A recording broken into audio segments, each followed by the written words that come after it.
Welcome back to Mental Math. We have a question today that looks impossible at first glance. Which number is larger, 100 factorial or 50 to the power of 100? Let's think through this carefully. On one side, we have the product of all integers from 1 to 100. On the other, 50 multiplied by itself 100 times. 100 factorial is the product of 100 different numbers. And 50 to the 100th power is also a product of 100 numbers, but they're all the same, 50. Comparing these directly would be difficult, so let's use a classic trick. When dealing with products, it's often easier to compare their squares. So we'll compare the square of 100 factorial with the square of 50 to the 100th power. Let's start with the right side since its structure is simpler. Using the power rule, we multiply the exponents. 100 times 2 gives us 50 to the 200th power.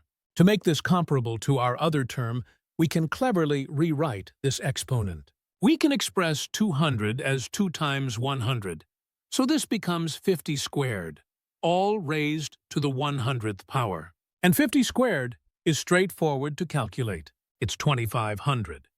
This gives us our benchmark for a comparison, 2500 to the 100th power. Now for the brilliant part. Let's analyze the square of 100 factorial. By definition, it's the product of the first 100 integers multiplied by itself. Here's the trick.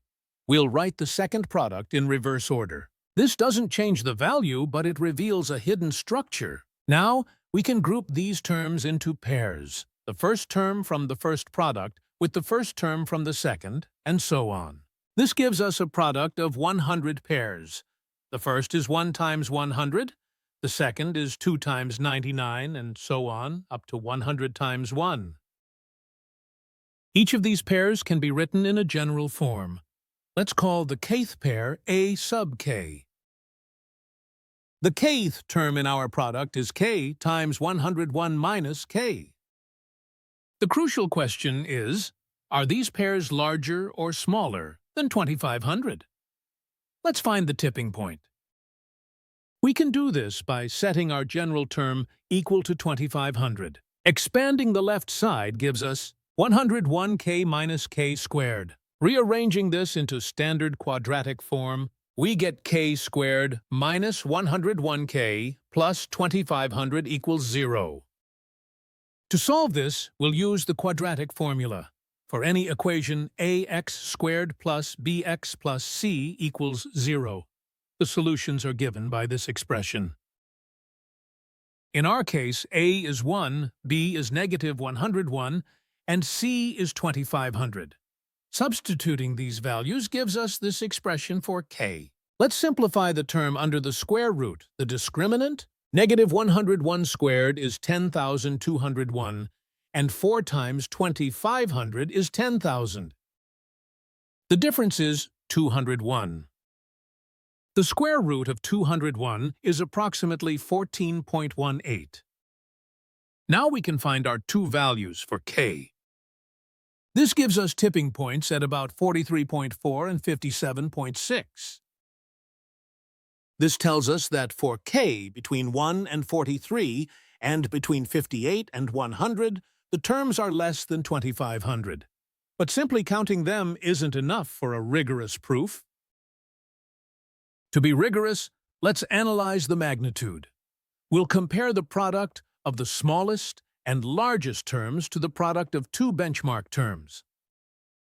Our smallest term, when k equals 1, is 100.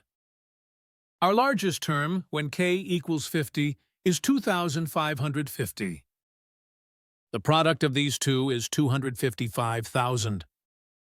Now compare that to the product of two benchmark terms, which is 6,250,000.